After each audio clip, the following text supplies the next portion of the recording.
pure experiences. Welcome to the voice version of the blog, Pure Experiences. You are listening to the article, Happiness and Freedom, published on the 11th of November 2016 by Tarun Pradhaan. Published on pureexperiences.blogspot.com. This article discusses bondage, cultivation, ego, freedom, and happiness. Acting in the world.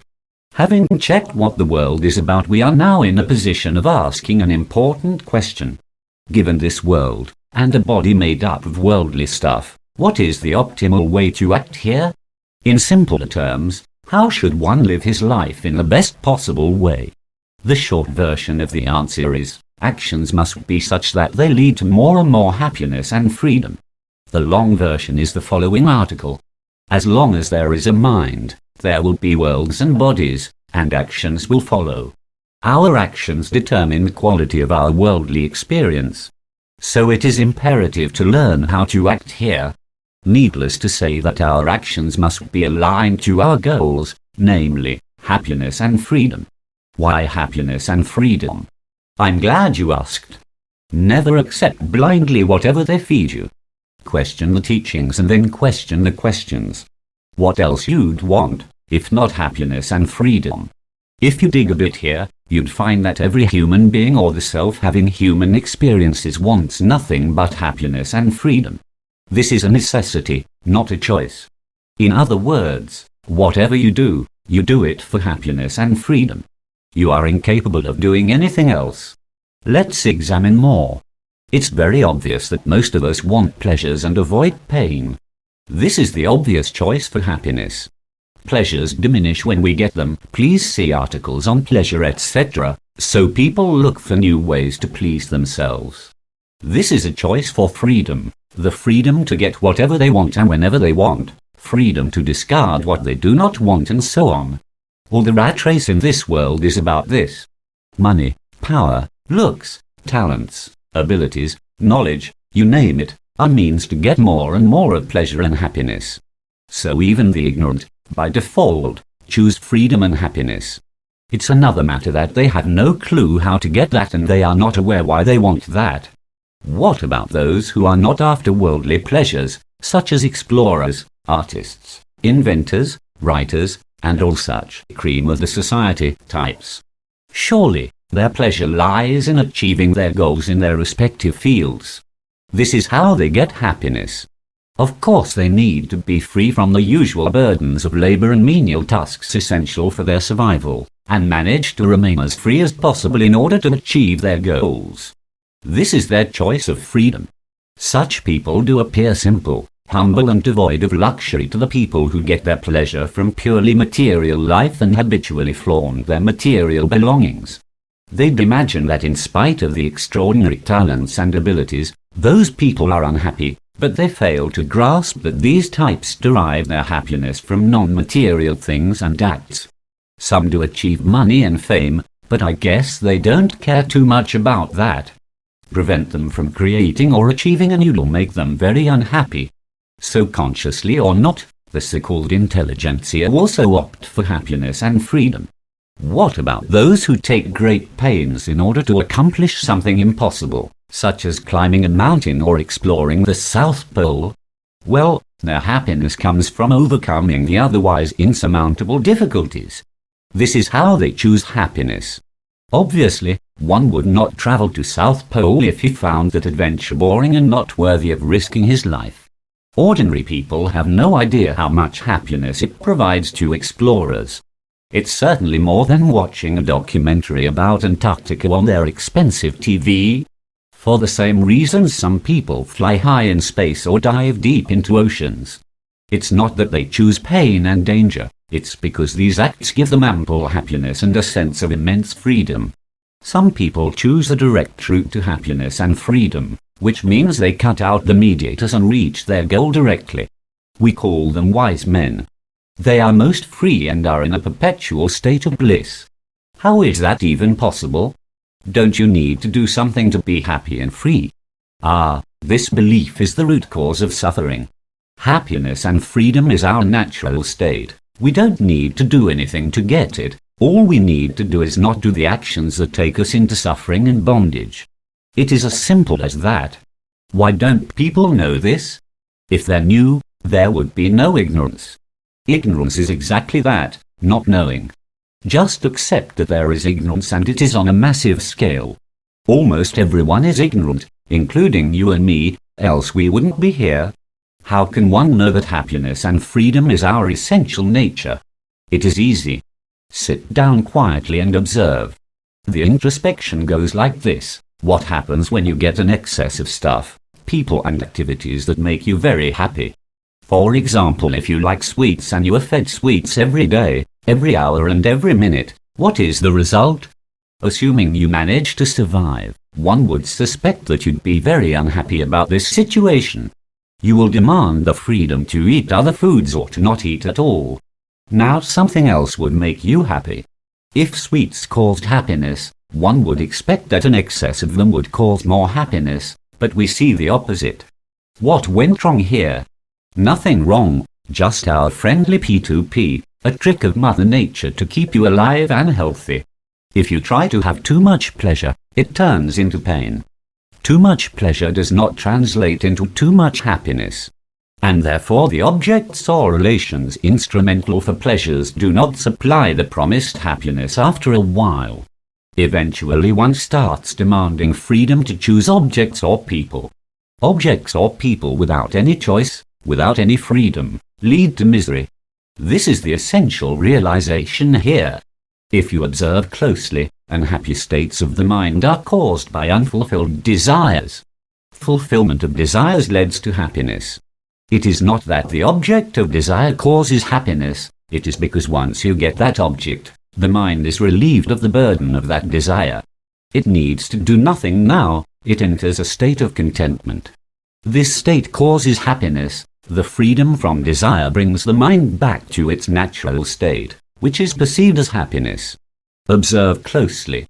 Here is the key.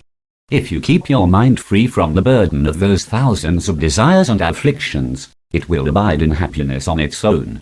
Nothing else needs to be done. Happiness and freedom, and their opposites pertain to the mind. It's the mind that demands happiness and freedom. If you look from the point of view of self, the self is eternally content, happy and absolutely free. It allows everything, every experience, even the unhappy ones on its screen. It merely witnesses them unconditionally. The self needs no goals, no paths, it is already there where it must be. Mind struggles to remain in its natural state when bombarded with worldly stuff, and hence needs a goal, a way to stay happy and free. It tries to achieve that by acting, and therefore one needs to act in a way so that the mind does not deviate too much from its natural state. If the mind remains steady and equanimous, you have achieved that goal. So the bottom line is, whatever you decide to do, however you choose to act in a world, you will gravitate towards only two goals, happiness and freedom. This is by necessity. One cannot desire anything else, because all other desires necessarily lead to these two again. Happiness or freedom. Which is more desirable when a situation forces us to choose one? We can always have both. The trick is simple. Always choose freedom, because freedom always leads to happiness. Actually, one can discard the goal of happiness totally. Be free, and happiness will follow automatically. How is this possible? If you are perfectly happy, but if you discover that you are in some kind of bondage, the happiness disappears in seconds. This is human nature. It follows directly from the nature of the self, which is eternally free and does not care too much about this ephemeral state of the mind known as happiness. Sadness is yet another state of the mind, and there are many more. So why place so much weightage on a particular state, the state of happiness? Strictly speaking, it doesn't matter what state the mind is in. Happiness is its ground state and it stays happy there. So you will find that whatever state you are in, you tend to gravitate towards happiness again and again. One can argue that equanimity is the most natural state of the mind, not happiness. A new student will find that idea boring, so teachers usually prescribe a stepping stone, Which is happiness? It is easy to understand and is a great motivator. Constantly being happy brings about the state of equanimity naturally. In my experience, equanimity is nothing but happiness, a more peaceful one. Some situations demand that you delay your happiness in order to be free later. You must choose to suffer for the time being, so that you don't have to suffer forever. For example, your job is a suffering, let's say, but you must finish today's job, so that you enjoy the benefits later. Not working can have undesirable consequences. Similarly, one needs to suffer an arduous journey in order to enjoy a heavenly landscape or vacation. Sometimes suffering leads you to freedom and the resulting happiness is much more. Avoid the local minimum of suffering, search for the global minimum. How to get there? As I said, you are already free, already blissful. But you may say that it's not your experience, at least not now. This is a major confusion such teachings cause. When I heard that for the first time, I was confused too. I thought it was pure BS. It needs some explaining. As I said, there is an ignorance that you are not free and happy. And the cause of this ignorance is beliefs. What else can cause ignorance? Obviously, beliefs, or partial knowledge, that you need to do such and such act, or need this or that thing or a person to be happy and free is a belief. It mostly originates out of the ego. But the poor ego is just doing its job, providing you a human experience. The problem is that you are not aware what it is doing. You run after whatever the ego points at, like a stupid dog. It is a mistake to make the ego your master and fetch the stick it throws around, mindlessly. The solution is to be aware, be conscious, be attentive, 24/7. Choose consciously, act consciously, be the self, not the ego. Take control. Be free instead of being a slave of egoic impulses and desires. The happiness will follow automatically. It's magic. This is the most direct and pithy way to say it all.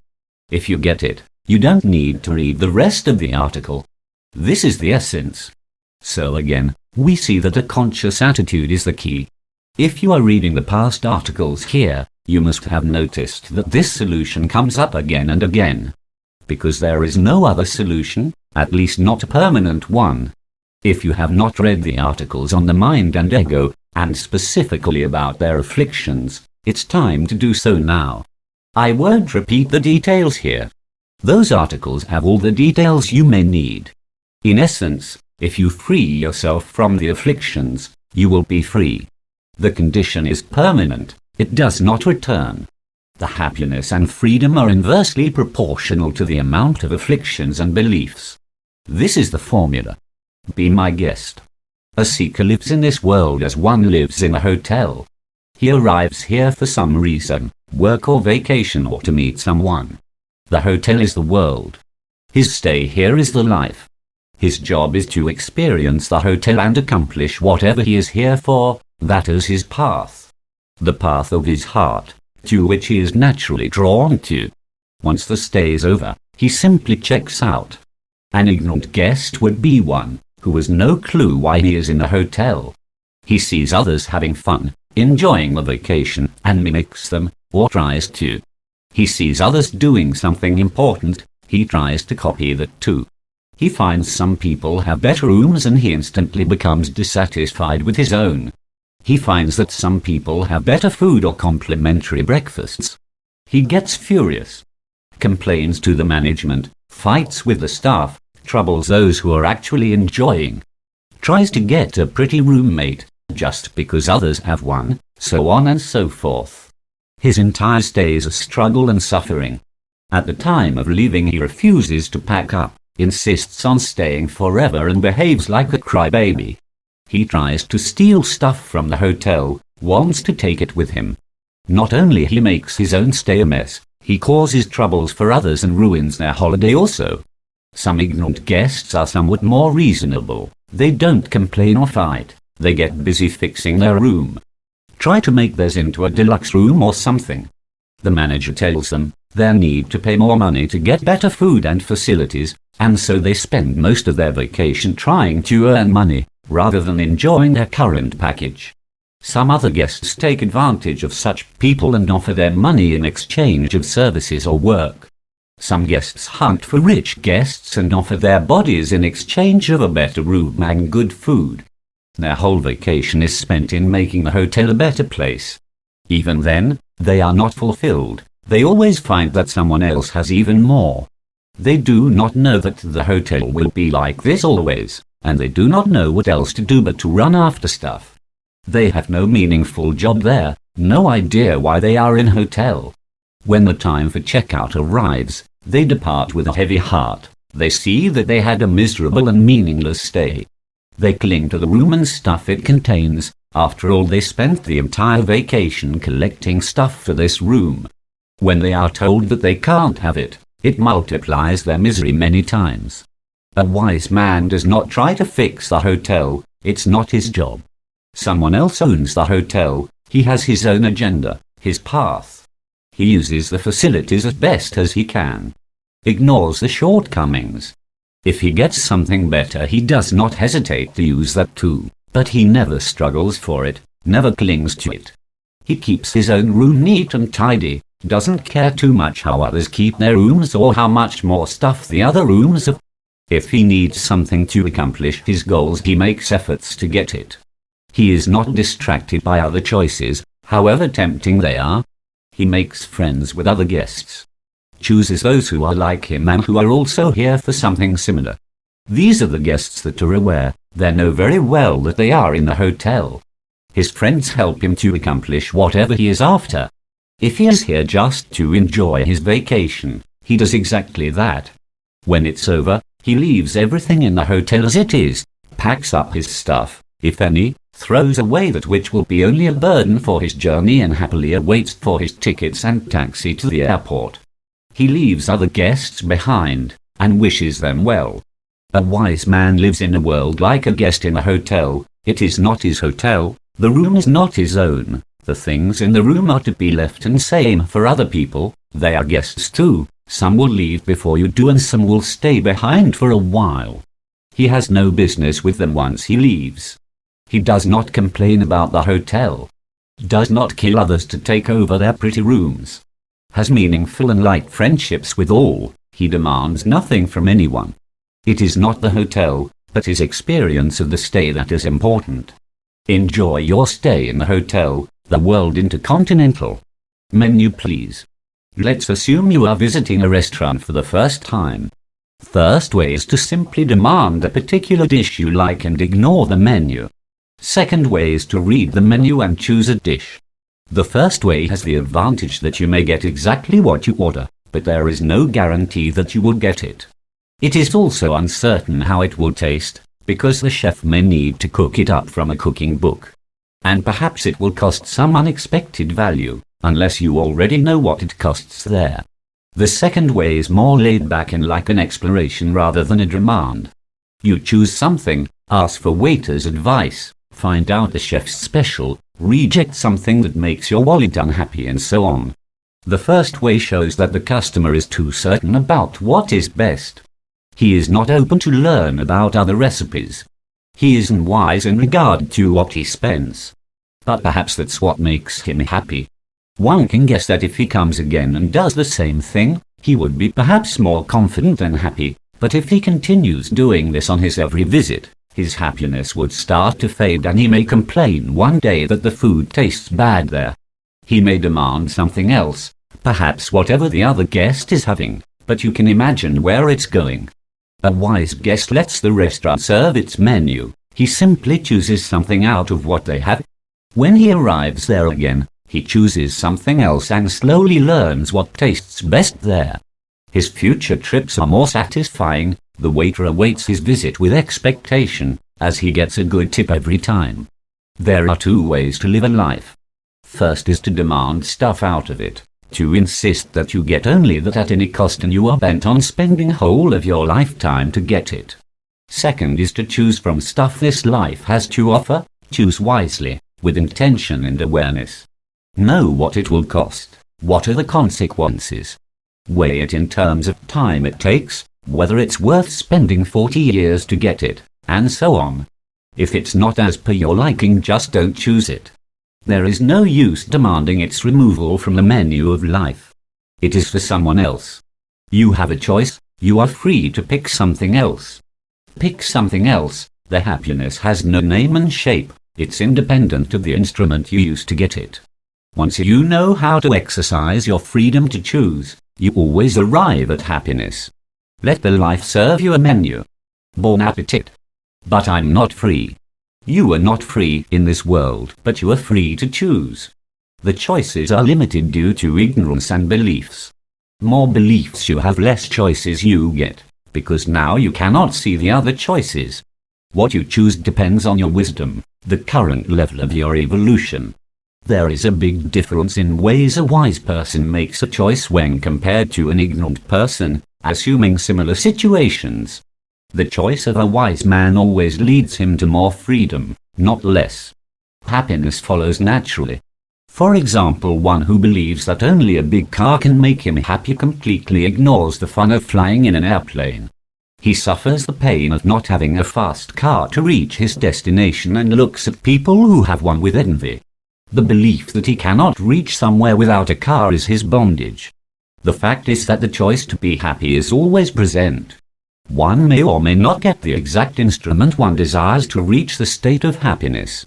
But that does not matter, you can always find something else to reach there. The ignorance lies in believing that only a particular instrument will make you happy. You may say, you don't have money to fly, no freedom you see. But you are then free to change your destination. Go somewhere else, use your bike. See that flying or driving a new car is only a desire, and desires are dime a dozen. Have some other desire. They are plenty and are free. The bondage lies in a belief that only a particular desire needs to be fulfilled in order to be happy. This kind of attitude is of course stupidity, or immaturity at most. But that other fellow was so happy when he travelled there and had a vacation or something. The belief here is that what makes others happy will make you happy too. The truth is you don't know, you just assume so. In such cases the person has no clue how to be happy and is simply doing the monkey see monkey do thing. His ignorance makes it impossible to choose something else and he complains that he is not free. But I want only that kind of happiness, why can't I have it? Again, there is a belief here that happiness has kinds, it's all same, it's a mental state. It does have degrees or amounts. There can be more or less of the happiness, but it tastes the same. The instruments of happiness have kinds, and no, you are not free to choose an arbitrary instrument, not here in this world. The reasons for this limitation are beyond the scope of this article. They are good, because they ignite your desire to be free. Means do not matter anyway, because the happy state can be arrived at via some other means. The problem is, people equate happiness with the means for arriving at it. Such beliefs imprison them and suffering ensues. The if and buts type of questions can go on indefinitely. Ignorance has no limits. The ego will jump back every time and will again entice you into desiring something which brings suffering instead of happiness. Remember that you are not free to desire. The desires arise out of the infinite storehouse of impressions in your mind, mostly egoic tendencies, but you are free to choose or discard any desire. The only condition is, you need to be very aware of the content of your mind. Witness it as self. This demands practice, and so we arrive at the idea of cultivation again. Simply knowing the mechanisms of the mind will not liberate you from suffering. This knowledge must be applied to the day-to-day situations. Attention and awareness will show you that below the thick layers of ignorance lies total freedom, and freedom naturally puts happiness at your feet. A wise man is also free to discard happiness and remain equanimous if he prefers. Happiness is a state of mind. One can choose equanimity and get rid of the need to be happy all the time. You are not free to set the world as per your liking. The world is wild. It has its own will. If the life situations turn out to be happy, else equanimity is the obvious choice. The freedom to remain steady and equanimous is always there, no matter what situations the life presents. I fell again. My ego is too strong, I fall every time and make a stupid choice. What to do? This is a common problem. Do not panic. There are some corrective actions, some tricks one can employ to come out of the mess. We will discuss those in the next article. Pure experiences. You were listening to Pure Experiences by Tarun Pradhaan. For more, please visit pureexperiences.blogspot.in.